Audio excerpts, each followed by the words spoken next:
Hi, welcome to day 4 of my SQL challenge series. So today we have questions from IBM Data Analyst for SQL, and let's see the question first. So the question is that customer segmentations problem we have.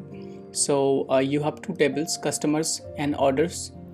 Customers table has column customer ID, customer name, age and gender, and the order table has order ID, customer ID, order date and total amount. So basically one is the orders tables which has the order informations, and one is the customer table which has the customer informations. So write an SQL query to find the average order amount for male and female customers separately. Return the results with 2 decimal. So now we need to find out the average total orders for orders for male and females. So now let's see the table first. I have created the table to basically solve this problem. So this is the table structure that we can see. So this is the customer table that has the informations about the customers ID, name, age, gender, and this is the order tables that has the information about order ID, customer ID, order date and total amount. I'll be leaving a link to this SQL query so you can basically practice it. So this is the information. I'm inserting the informations here. So I have created the table and inserted the informations. So let's see the table first. Let's see the customer table. So this is the customer table that has the customer ID, customer name and their age and their gender. So basically we need for each gender how much the average sale for, let's say for male and for the female. And let's see the order tables. So this is the order table. So order table has the order ID, customer ID. So through this customer ID it is connected with the customer tables, and order date and total amount. So let's first see what we need to find out. So it's very important to understand the question first before jumping into solving the problems. So we have understood that from customer table we will need gender, and for each gender basically we need to find average total sales which we will be finding from the orders, and by joining these two tables. So we need to find total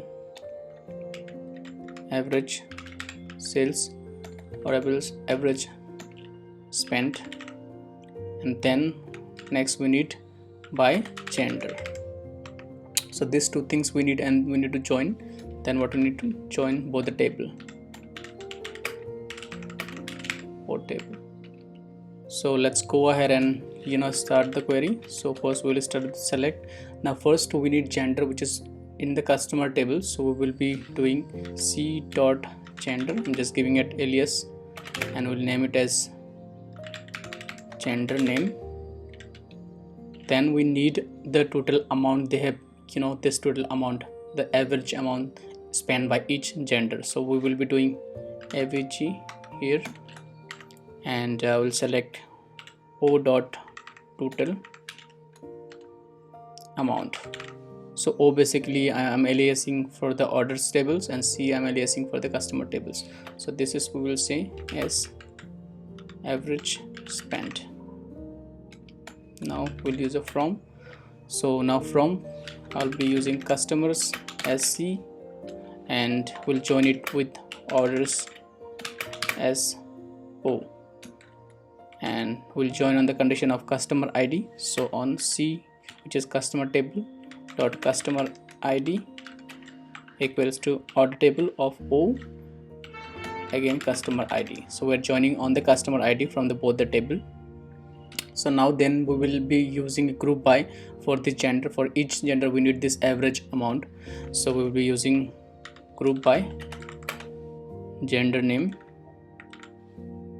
and now we need to find out the average by gender, which is done. So now we can run the query and we can see that, oops, there seems to be a mistake on c.customer ID. Okay, that is missed customer ID. So now it should work fine. Let's see. Now we can see that male they have spent $232 and female they have spent average $197. So now we need to find out, basically return the results with 2 decimals. So it's coming multiple decimals, very hard to read. So we need to find out the 2 decimal. We can use a round function for that. So round, and I'll be using 2 decimal here. Now we can just rerun the query. Now you can see that for male they have spent 232.67 and female spent 93. So this is the first problem. Let's move to the second problem. So now let's see the second problem. You have given a table name sales with the following columns, which has order ID, order date, product ID, quantity, price per unit. So write a SQL query to find the total sales revenue generated for each month in the year of 2023. So basically in the year of 2023 we need to find out each month and their revenue. So let's see, I have created the table to basically practice this. So this is the table structure. You can see that the order ID, order date, productivity, product ID, quantity and price per unit, and this is the data I have informations which I have inserted. So let's see the table. Select everything from orders. This table name is sales.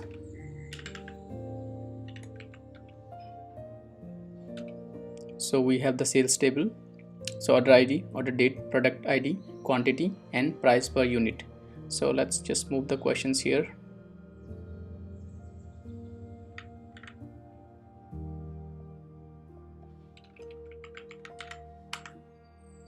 So let's understand the questions. What exactly we need? We need to write a SQL query to find total sales.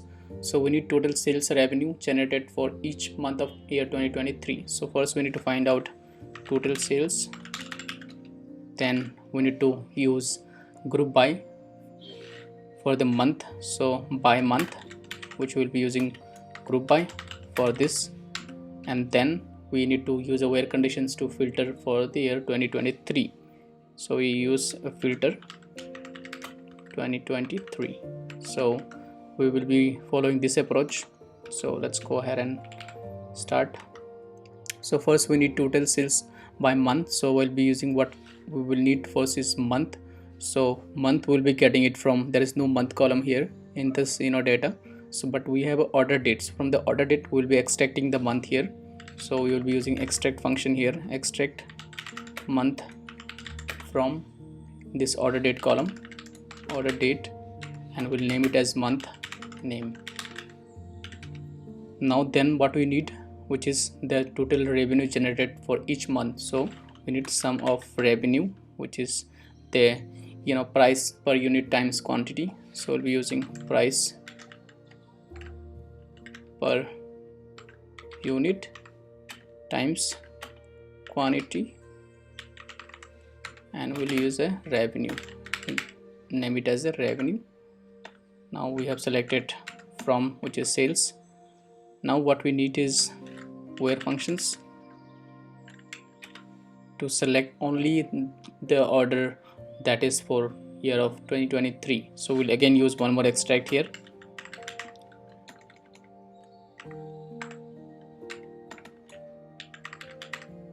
Extract. Now this time we'll extract here from order date, and we will compare it with 2023.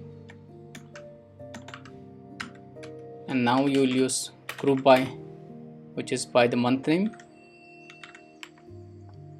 Now we can go ahead and run the query.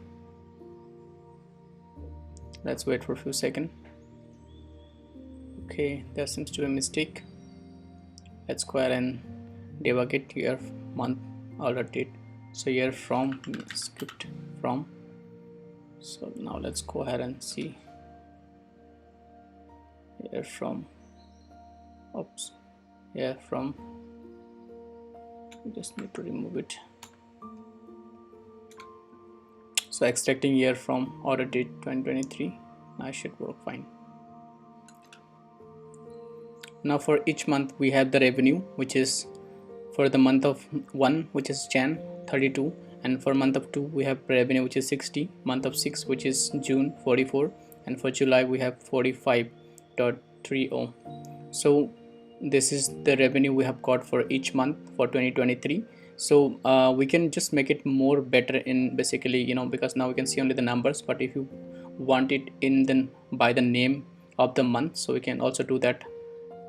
Instead of extract month from the order, we can just use different functions here, which is called to character, just to car, and then we select order date and we make it month. So this is how it will be converting this month name instead of this number. So let's go ahead and see that now. So now for each month we have the revenue, and instead of basically month number, we can see that month full name. So but still it is not ordered properly. Like with the I want the January on the top, so we can do basically order by here, order by, and then we can again use extract functions, extract month from minimum order date. So now we will be able to see for each month the month full name, and January is coming on the top, then the February, then June, July, and they are basically revenue they have created, that they have generated in the respective month. So that's it for this video. Thank you so much for watching the video. Do subscribe for more videos like this. If you have any feedback or suggestions, do leave in the comment sections. Thank you so much. Have a good day.